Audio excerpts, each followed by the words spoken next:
আজকে বাংলাদেশে মহিলাদের জন্য আলাদা বাস সার্ভিস চালু হয়েছে, যেটা সত্যি প্রশংসার দাবিদার। কারণ মহিলারা রাস্তাঘাটে হেনস্থার শিকার হয়, পাবলিক ট্রান্সপোর্টে পুরুষের সাথে ঘেঁষাঘেঁষি করে চলতে তারা আনকমফোর্ট ফিল করে। এই বাস চালুর মেইন রিজন হচ্ছে নারীরা যেন হেনস্থার শিকার থেকে বাঁচতে পারে।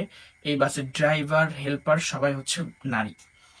কিন্তু আমরা অনেকেই মনে করি যে রাস্তাঘাটে হেনস্থার শিকার শুধু নারীরাই হয়, কিন্তু আমি আজকে বলবো শুধু নারীরা না, পুরুষরাও হেনস্থার শিকার হয়। এবং এটা আমার সাথে হয়েছে। সময়টা আরো 1 বছর আগে। আমি তখন একটা ইংলিশ কেয়ারে পড়তাম।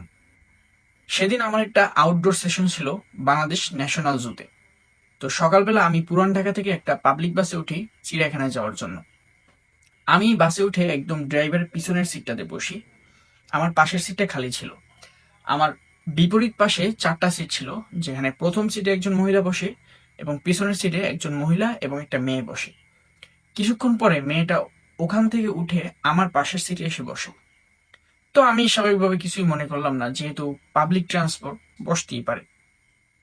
বাস ছাড়ার কিছুক্ষণ পরে যখন অনেক যাত্রী উঠলো, বাস প্রায় ভরে গেছে, তখন মেয়েটার আচরণ কিছুটা পাল্টে যায়।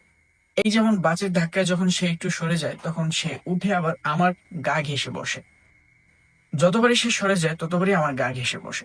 আমি এটাকে স্বাভাবিকভাবে নিয়েছি, কারণ আমি ভাবছিলাম যে সে হয়তো পড়ে যাচ্ছে, এই জন্য আমার গা ঘেঁষে বসতেছে। তবুও যতটা সম্ভব আমি কাঁচুমুচু হয়ে একদম জানালার পাশে গিয়ে বসে।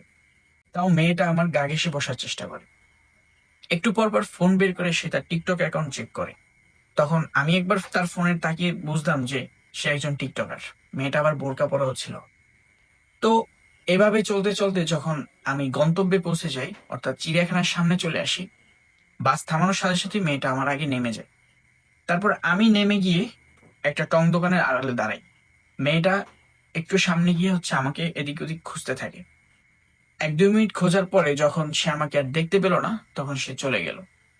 সো পাবলিক ট্রান্সপোর্টে শুধুমাত্র নারীরা না, পুরুষরাও হেনস্থার শিকার হয়।